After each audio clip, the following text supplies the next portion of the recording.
डिंडोली नवागांव विजयनगर में सोमवार को चाकू से युवक की हत्या के मामले में मृतक के परिजन और समाज के लोग शव पहुंचने से पहले ही नवागांव डिंडोली ब्रिज पर मंगलवार दोपहर में चक्काजाम करने पहुंचे। तभी शहर पुलिस हरकत में आई।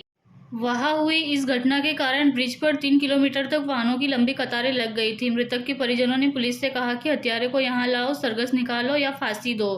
पुलिस ने उन्हें समझाया कि ये मांग अनुचित है, लेकिन वे पुल से हटने को तैयार नहीं थे। आखिरकार पुलिस को हल्का लाठीचार्ज करने पर मजबूर होना पड़ा। मौजूदा भीड़ ने पुलिस पर पथराव भी किया और 2 रिक्शा के कांच भी तोड़ डाले।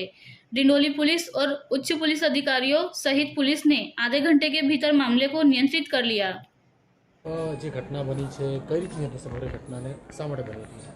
ગઈકાલે ડિંડોલીમાં હત્યાના બનાવ અનુસંધાને આજે સવારે એના પરિવારજનોના મૃતકના પરિવારજનોએ રસ્તો જામ કરવા પ્રયાસ કર્યો હતો, જે બાબતે પોલીસ તત્કાલ ત્યાં પહોંચી ગઈ હતી અને લોકોને હટાવવા પ્રયાસ કર્યો હતો। લોકોને વારંવાર અમે અપીલ કરતા હતા કે તેઓ અહીંથી દૂર થઈ જાય, સામાન્ય જનતાને તકલીફ ન પડે। સામાન્ય જનતા જે લોકો અહીંયા અવરજવર કરે છે એમને હેરાનગતિ થઈ રહી છે। આ ઉપરાંત ત્યાં હોસ્પિટલ પણ છે, હોસ્પિટલના લોકોને પણ પરેશાની થઈ શકે, પેશન્ટ્સને હેરાનગતિ થઈ શકે। આ પ્રકારના વારંવાર અમે સમજાવટ કરી રહ્યા હતા, પરંતુ તેઓ સમજીને નહીં રહ્યા હતા અને કેટલાક લોકો તેઓને મિસગાઈડ પણ કરી રહ્યા હતા। આ દરમિયાન જ્યારે મૃતકના પરિવારજનો ત્યાંથી હટવાની કોશિશ કરી હતી તે દરમિયાન કેટલાક લોકોએ પોલીસ સાથે ઘર્ષણ કરવાનો પ્રયાસ કર્યો, જે બાબતે પોલીસે તત્કાલ કાર્યવાહી કરતાં મિનિમમ ફોર્સ યુઝ કરી અને લોકોને ત્યાંથી હટાવી દીધા હતા અને જનજીવનને કોઈ તકલીફ ન પડે એ મુજબ અમે આખો રસ્તો ક્લિયર કરી દીધો હતો અને લોકોને ત્યાંથી દૂર ભગાડી અને તેઓ ત્યાંથી જતા રહ્યા હતા। હાલની શું પરિસ્થિતિ છે?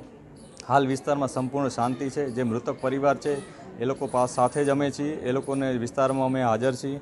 એ લોકો કોઈ પણ જાતનો કાયદો હાથમાં ન લે એ માટે અમારે વારંવાર એમની અપીલ પણ છે અને તેઓ જે પણ એવિડન્સીસ આપે છે એના ઉપર અમે કાર્યવાહી કરવા પણ અમે એમને ખાતરી આપી છે।